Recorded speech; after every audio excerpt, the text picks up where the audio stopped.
अयोध्येसी अकांत सकाळ लोकासी अकांत देवदानवासी सकळ सृष्टीचे अकांत आवडीला श्रीराम सुखाव्या बोल भक्त्याचे दिवसे जन्मल श्रोते संपूर्ण सुखी होते जो हरिकथेने गेला क्षण तो काळाशी नवी प्राशन काळ सार्थकता ज्ञानामृतन श्रद्धा श्रवण हरिकथा पवित्र गोदावरी मातेच्या तीरावरती धारासुर नगरीमध्ये भगवान प्रभू रामचंद्राच्या सानिध्यामध्ये त्याची कथा चालू आपलं भाग्य आहे. जीवनातला जेवढा वेळ भगवंताच्या कथेमध्ये जातो तो वेळ सार्थकी चिंतने सरितो धन्य धन्य काळ सकळ मंगळ मंगळाचे. आणि या गावकऱ्यांच्या वतीने आदरणीय आमचे देवबाईंनी या ठिकाणी आमचे गंगाखेडचं पूर्ण राम भक्त मंडळ त्या ठिकाणी उपस्थित आहे. बाहेर गावही परिस्थिती काही दुसरीही राम भक्त मंडळी वाचक सूचित सर्व आलेले आहेत. सर्वांच्या पायावर माता भगिनी पुरुष मंडळीच्या पायावर नतमस्तक होऊन सेवेला प्रारंभ आहे.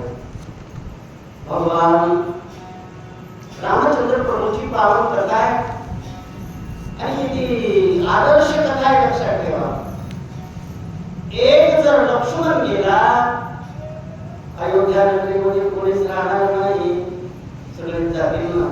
पण विचार करा, लक्ष्मण सावध झाला पाहिजे, असं कार्य करा अशी विनंती मारुती यांची. बांधवळी सोडविल कोणा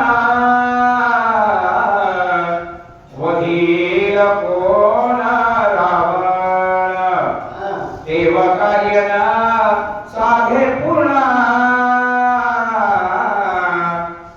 एवढे विना मांडेल. लक्ष्मण जर गेला देवाचं कार्य सुद्धा होणार नाही. देवाचं जे अवतार कार्य आहे निराळी धर्मस्य ज्ञानी भवति भारत अभ्युत्थान धर्मस्य तदात्मानं सृजाम्यहं परित्राणाय साधनो विनाशाय च दुष्कृतां धर्म संस्थापनार्थाय संभवामि युगे युगे देवो निया चक्र गदा. जे दुष्टांना मारण्यासाठी अवतार आहे रामाचा. रावणाच्या बंधनामध्ये सगळे देव लोक आहेत, त्यांना मुक्त करायचंय रामाला. रावण मारायचंय हे सुद्धा होणार नाही ना, म्हणून लक्ष्मण सावध झाला पाहिजे. जगागी गाव विनंदना वीरशूर सर्वज्ञा औषधी आणुनी लक्ष्मणा जीवदान होईल आता.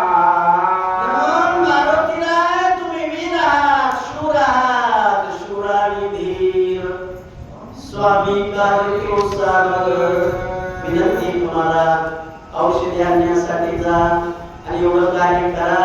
विनंती चालली इतके बोलता अंगदवीर सकळ वानराचा भार ऐकून या श्रीरामचंद्र काय उत्तर बोलत.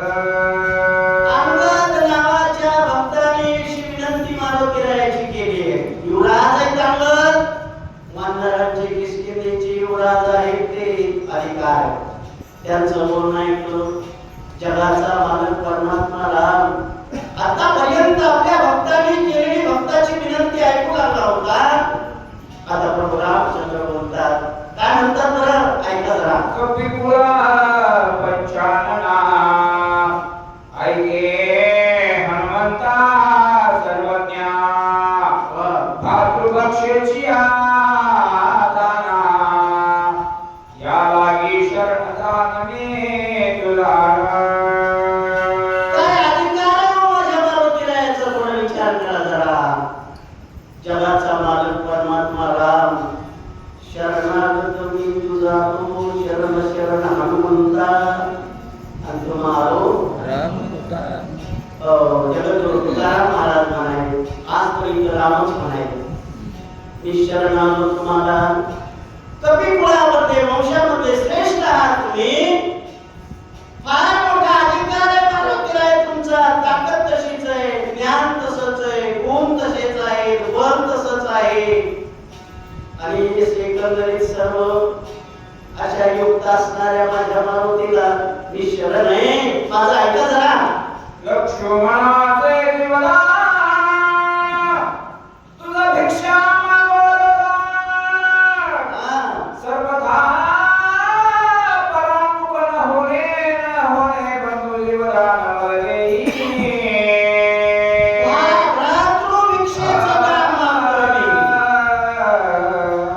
माझ्या भावाला जीवदान देण्याचं तुमच्या हातात आहे मारुतीला आहे. की जीवदान मी मागतोय. माझ्या भावाची भीक मागतोय जीवनाची मी तुम्हाला. तुमच्या हातात आहे. जा मारुतीला आहे. औषधी घेऊन या. माझ्या लक्ष्मणाला वाचवा हो. जीवदान द्या माझ्या लक्ष्मणाचं. मला दान मागतोय मी तुम्हाला मारुतीला आहे.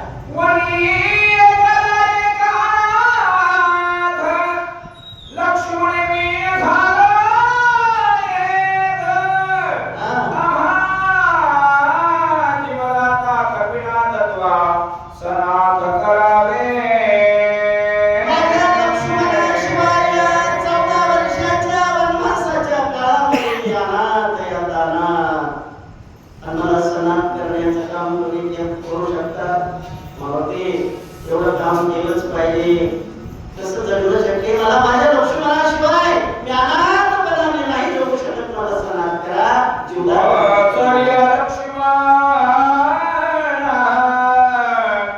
आम्ही बंधू दोघे पाच वाहन म्हणता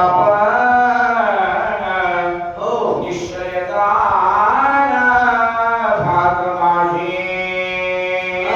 माझं वचन आहे. भाग माझी कोणती भाग आहे? जर या ठिकाणी लक्ष्मणाला वाचवलं तुम्ही तर आपली चार बंधू आहेत. राम, लक्ष्मण, भरत आणि शत्रुघ्न हे चार. आणि पाचवी तुम्ही आहेत की नाही? आहेतच ना. आहेतच. अर्ध्या अर्ध्या पिंडाची चौघजण आहेत. राम, लक्ष्मण आणि भरत शत्रुघ्न अर्ध्या अर्ध्या पिंडाचे. आणि त्याच प्रसादाचा पूर्ण पिंडाचा माझी मारुती आहे. बंधूच आहे. एकच आहे की माझी भाग आहे. एका फार मोठी पात्र आहे. फार मोठी पात्र आहे. का तू प्रभू, तू लक्ष्मण, बाबा तो भरतचा, निज निर्धार तो शत्रुघ्न, चैतन्य विग्रही श्रीराम. विचार पात्र माझी मारुती आहे. पूर्ण पिंडाचे आपण 5 जण या ठिकाणी बंधू आहोत. हे माझं वचन आहे.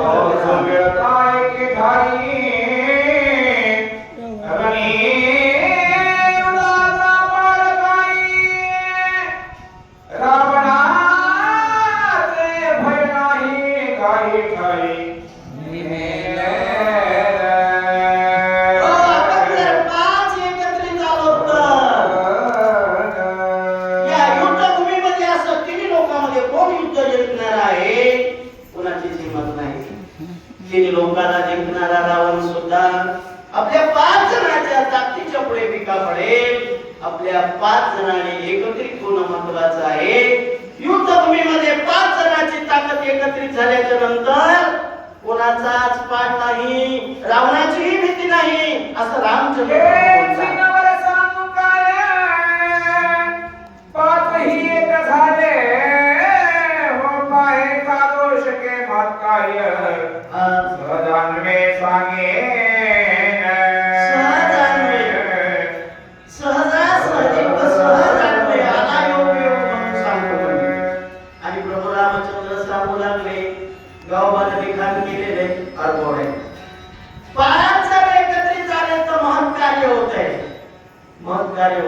त्याचा अर्थ असा आहे पंचमहाभूतांचं एकत्रीकरण जर झालं, 25 तत्वांचा विचार एकत्रित येतो आणि महत्कार्य होतं. या जगात